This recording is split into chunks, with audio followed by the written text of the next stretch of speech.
بسم اللہ الرحمن الرحیم. خواتین حضرات، میں ہوں اختر عباس. آپ سب کو السلام علیکم. سوال بڑا ڈاڈا ہے اور تکلیف دہ بھی ہے. این مان کا سوال ہے یہ، اور یہ مسٹر ہیں. وہ کہتے ہیں سر میری بیوی نے مجھ سے بے وفائی کی.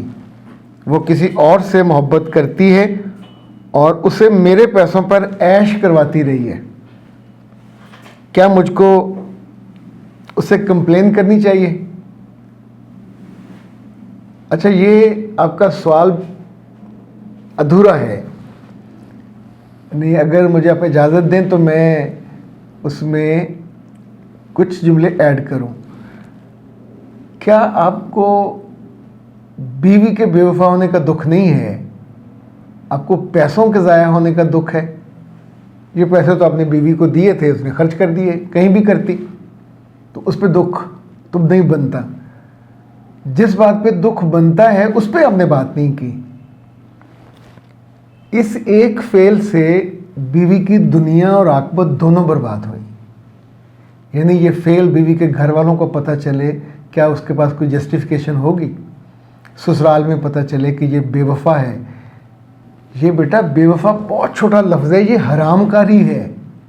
آپ کسی شادی کے بعد کسی غیر مرد کے ساتھ تعلق بنانا، اسے وقت دینا، جا کے اسے کھانے کھلانا، اس کے ساتھ جانا، تو اس کا مطلب ہے یہ عورت شہوت پرست ہے. اس کی جنسی جو ہوس ہے اتنی بڑی ہوئی ہے کہ اس نے اپنی مان، مریادہ، عزت، آبرو، ایمان، ویلیوز سب کو طلاق دے دی اور کسی اور مرد کے ساتھ جا کے اس نے وقت سپینڈ کیا. تو آپ سوچئے کہ پیسے خرچ کرنا چھوٹا ہے یا حرام کاری بڑا ہے؟ کتنا بڑا ہے؟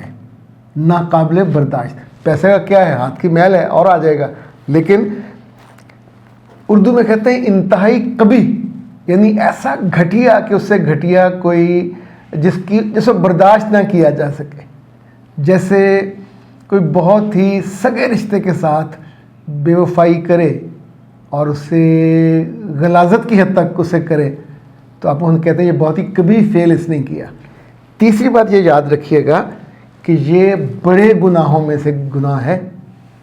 گناہ تو ہے ہی اللہ کی گستاخی کہ اللہ کے منع کرنے کے باوجود اگر انسان تھوڑا عقل مند ہو، آپ کو ایک مرد اچھا نہیں لگ رہا، اس کے ساتھ آپ زندگی نہیں گزار رہے، ٹھیک پا رہے ہیں، جنسی طور پہ آپ آسودہ نہیں ہو، مالی طور پہ نہیں ہو، معاشی طور پہ نہیں ہو، اوکے، ایک صورت یہ کہ برداشت کرو. دوسری یہ ہے کہ بہت شائستگی سے، عمدگی سے سامنے بیٹھے طے کریں کہ نہیں معاملہ چل رہا، مجھے آزاد کر دو. تو اب گھر چلے جائیے، جس سے آپ پسند کرتے اسے شادی کر لیجئے. تو یہ ایک حلال طریقہ ہے اسی آدمی سے شادی کرنے کا جس سے آپ حرام طریقے سے ملے ہو. آپ اس سے ملنے کے بعد کمپلین کرنا چاہتے ہو کہ تو نے میرے کمائے ہوئے پیسے اس مرد پہ کیوں لگائے جسے میں پسند نہیں کرتا یا جس کے ساتھ تمہارے ناجائز تعلقات ہیں. بیٹا یہ جملہ یا یہ سوال ہی انتہائی بے وقوفانہ، احمقانہ اور کتنی دانش سے دور کرنے والا ہے. میں اس کو ڈائجسٹ نہیں کر پایا اور مجھے مطلب معاف کیجیے گا، میں کچھ سخت الفاظ اگر استعمال کر گیا ہوں، لیکن وہ میں اس افسوس کو نہیں ڈائجسٹ کر پایا کہ جو آپ کے سوال میں مجھے نظر آیا کہ یہ نامناسب ہے، یہ نہیں ہونا چاہیے تھا. عورتیں دنیا بھر میں بے وفائی کرتی ہیں، امریکہ میں بھی کرتی ہیں، آسٹریلیا میں بھی کرتی ہیں، پاکستان میں بھی کرتی ہیں. ان دنیاوں میں بے وفائی کرنے والوں کے ساتھ بہت سرویز ہوتے ہیں، آسٹریلیا یونیورسٹی میں، امریکن یونیورسٹیز میں، وہاں تقریباً 90% لوگوں کا خیال ہوتا ہے کہ بے وفائی لڑکیاں کرتی ہیں. کچھ لوگ اسے کہتے ہیں 60 to 70% ان سے تعلق برقرار رکھتے ہیں 3 وجوہات سے. ایک اچھی زندگی گزر رہی ہوتی ہے، لوگ اس کو خراب نہیں کرنا چاہ رہے ہوتے. دوسرا، لوگ تنہائی سے ڈر سے کہ اس کو چھوڑ دیں گے، تنہا رہ جائیں گے. تیسرا یہ ہوتا ہے کہ بچوں کی خاطر. لیکن جس بات پہ دنیا بھر میں اتفاق ہے کہ جب کسی عورت کو آپ بے وفائی کرتے دیکھو اور پکڑ لو موقع پہ، آپ کو پتہ چل جائے، لوگوں کے کہنے پہ اسے معاف نہ کریں. اگر معاف کرنا ہے، وہ عورت شرمسار ہو، اپنے گناہ پہ توبہ کرے، آئندہ نہ کرنے کا وعدہ کرے اور اپنے اللہ سے استغفار کرے۔ یہ 4 بنیادی پوائنٹس کرنے کے بعد اب آپ کا دل مانے تو معاف کر دیجئے، دل نہیں مانے، چونکہ ابھی ہمارے ہاں اسلامی قانون نافذ نہیں ہے، تو آپ کوئی کمپلین کرو گے اسے کوئی انٹرٹین ہی نہیں کرے گا۔ اچھا مار دھار کرو گے تو آپ کی کمپلین ہو جائے گی آپ نے کیوں مارا، یعنی یو ہیو نو رائٹ کہ آپ اس کو مارو۔ اسلامی سوسائٹی میں بھی یہ ہوتا تھا کہ ایسی عورت کو کمرے میں بند کر دیا جاتا تھا، مارا نہیں جاتا تھا، الٹا بھی نہیں لٹکایا جاتا تھا، اس کی باہر جانے پہ پابندی ہوتی تھی۔ تنہائی میں عام طور پہ پھر عورتیں روتی ہیں، اپنے گناہ کا سوچتی ہیں میں نے یہ کیوں کیا، صرف جنسی ضرورت پوری کرنے کے لیے، صرف ایک ایب نارمیلٹی، آپ کو مزہ نہیں آ رہا تھا اپنے گھر میں تو آپ ایک اور مرد کے پاس چلے گئے، تو اس وقت آنکھوں پہ جیسے پردہ پڑ جاتا ہے، عقل پہ پردہ پڑ جاتا ہے۔ سو عورت معافی مانگے ایک صورت، اور وہ معافی آپ کو سمجھ آ جائے کہ یہ دل سے مانگ رہی ہے۔ دوسرا، اس کے گھر والے باقی دوست اب آپ کو پریشرائز کریں یار معاف کر دو۔ آپ یہ تصور نہیں کر پاتے کہ ایک عورت جو کسی اور مرد کے ساتھ جا کے سوئی ہو، اس نے اس کے ساتھ گناہ کیا ہو، زنا کیا ہو، آپ اس کو ڈائجسٹ نہیں کر سکتے، اس کے ساتھ نہیں سلا سکتے۔ یہ گناہ مرد کرے یا عورت کرے، دونوں میں جو برائی کا لیول ایک ہی ہے۔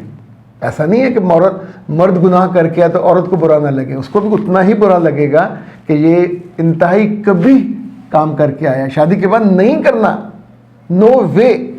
مگر معاف کرنے کا حق صرف مرد کو ہوگا اگر وہ اس عورت کو اس کی اس غلطی کے باوجود اپنی شریک سفر یا ہم سفر کے طور پہ رکھنا چاہتا ہے، تو اپنے دل کو وہ قائل کر لے، منا لے تو رشتے کو رکھے۔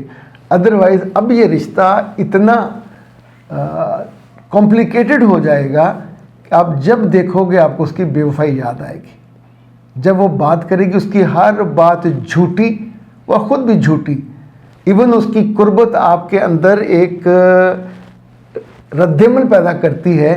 اور بہت سے کیسز میں میں نے دیکھا ہے کہ مرد اس عورت کے ساتھ ہم بستری کرنے پہ بھی تیار نہیں ہوتے، اور اس کو اس فعل کے لیے اپنے آپ کو تیار ہی نہیں پاتے، انہیں اتنا کبھی اور مکروہ لگتا ہے کہ نہیں میں اس عورت کے ساتھ جس نے مجھ سے بے وفائی کی، تو وہ بچوں کے لیے یا اپنے، اگر وہ بھی کما رہی تھی اور ایک اچھا آپ کا سیٹ اپ چل رہا تھا، اس لیے کہ وہ ڈر کے یہ پاکستان سوسائٹی میں نہیں رکھتے۔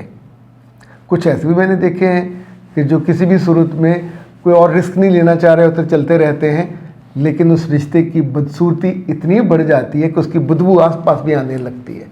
سو 3 صورتیں ہیں، عورت معافی مانگے، توبہ کرے، استغفار کرے، شرمندہ ہو اس فعل پہ، اور آپ کو یقین آ جائے کہ میں یہ آئندہ مجھے بے وفائی نہیں کرے گی، تو اس کے بعد آپ کے دل کا معاملہ ہے۔ اس شرط کے بنا آپ کا دل کہیں میٹر نہیں کرتا۔ دوست احباب خاندان پاؤں میں پڑ جائے کہ معاف کر دو یا آئندہ نہیں کرے گی، تو ان کی کہنے کی کوئی وقت نہیں ہے، چونکہ گناہ انہوں نے نہیں کیا، اس نے کیا ہے۔ جس نے کیا اسے احساس ہی نہ ہو تو معافی بھی کہیں نہیں ملتی۔ معافی آپ کے صرف دل نے دینی ہے، انفرادی مسئلہ ہے، اس پہ کوئی گناہ ثواب یا کوئی فضیلت نہیں ہے کہ آپ نے گناہ گار کو معاف کر دیا۔ یہ زندگی آپ نے گزارنی ہے، آپ جلتی آگ میں رہ کے، بدبو میں رہ کے، نفرت میں رہ کے زندگی گزارو گے تو آپ سے نہیں ہوگا۔ سو بہتر ہوتا ہے پھر ایسے میں کہ ایسا فیصلہ کیا جائے جس میں آپ کی زندگی عذاب میں نہ رہے، لیکن یہ بہت سوچ سمجھ کے کرنے والا فیصلہ ہوتا ہے، پورے اس کے حال حالات دیکھنے کے بعد۔ اللہ نہ کرے کہ کوئی مرد یا عورت ایسا کبھی کام کرے، ایسا بڑا گناہ کرے جس میں اس کی اپنی عاقبت ہے وہ تو برباد ہوتی ہے، دنیا بھی، رشتے بھی، اور وقت بھی، اور آپ کی فیسنگ بھی کہیں نہ ہو رہی ہو۔ پھر اکثر صورتوں میں نے دیکھا ہے کہ چند منٹ کی لذت کے لیے آپ نے اپنی زندگی کا سارا جو اچھائی ہے، ساری رسپیکٹ ہے وہ برباد کر دی، تو پھر وہ بہت ہی برا فیصلہ ہوتا ہے جو لوگ یہ کرتے ہیں اور بعد میں بھگتتے ہیں۔ اختر عباس کو دیجیے اجازت۔ السلام علیکم۔